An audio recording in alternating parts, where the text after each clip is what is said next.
Mister Jomon, ഇവിടെ ഞാൻ ഉദ്ധരിച്ചു പറഞ്ഞ വാചകങ്ങൾ നിങ്ങളുടെ മുഖപത്രമായ ഓർഗനൈസറിലെ വാചകങ്ങളാണ്. സ്വാതന്ത്ര്യം കിട്ടിയ ദിവസം എന്തായിരുന്നു ഓർഗനൈസറുടെ മുഖപ്രസംഗം? എന്റെ എഡിറ്റോറിയൽ അല്ലേ? അതിന് ദിവസങ്ങൾക്ക് മുമ്പ് 1947 ജൂലൈ 17 എന്തായിരുന്നു എഡിറ്റോറിയൽ? അതിനുശേഷം ഭരണഘടനയെ അംഗീകരിച്ച ദിവസം എന്താണ് എഡിറ്റോറിയൽ? അത് നിങ്ങളുടെ മുഖപത്രത്തിൽ നിന്നാണ് ഞാൻ വായിക്കുന്നത്. അത് പറയുമ്പോൾ ഏതെങ്കിലും തരത്തിൽ വാദം ചെയ്യിക്കാൻ വേണ്ടി നുണ പറയുന്നതല്ലോ. ഇത് തന്നെയാണ് അന്നും ഇന്നും RSSന്റെ സങ്കല്പം. ഹിന്ദുത്വ അജണ്ടയോടുകൂടി നിങ്ങളുടെ ആഭ്യന്തര ശത്രുക്കളെ മുഴുവൻ നിഗ്രഹിച്ച് നിങ്ങൾ സ്വപ്നം കാണുന്ന ആ ലോകം, ആ രാജ്യം സൃഷ്ടിച്ചു കഴിഞ്ഞാൽ എന്തൊക്കെയാണോ ചെയ്യാൻ പോകുന്നത് അത് പടിപടിയായിട്ട് ചെയ്യാൻ വേണ്ടിയിട്ടാണ് ഇപ്പോൾ ഇത്തരത്തിലുള്ള ഗവർണർമാരെ നിയോഗിച്ചിരിക്കുന്നത്.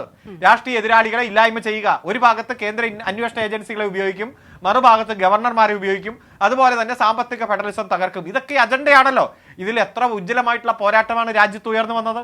പരമോന്നത നീതിപീഠം വരെ എത്ര ഇടപെട്ട്, ഗവർണർമാർ മാത്രമല്ല ഇന്ത്യയുടെ പ്രസിഡന്റ് വരെ 3 മാസത്തിനുള്ളിൽ ബില്ലുകൾക്ക് മേൽ അടയിരിക്കരുത് എന്ന് പറയുന്ന സുപ്രധാനമായിട്ടുള്ള വിധി പുറത്തു വന്നത് നാം കണ്ടില്ലേ?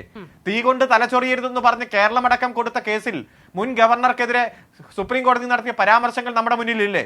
ധൃതി പിടിച്ച് 1.5 വർഷമായി തടഞ്ഞുവെച്ച ബില്ലുകൾ ഒപ്പിട്ട് വയ്ക്കുകയും രാഷ്ട്രപതിക്ക് അയക്കുകയൊക്കെ ചെയ്തതിന്റെ പിന്നിൽ ഇത്തരത്തിലുള്ള നിയമ പോരാട്ടമാണ്.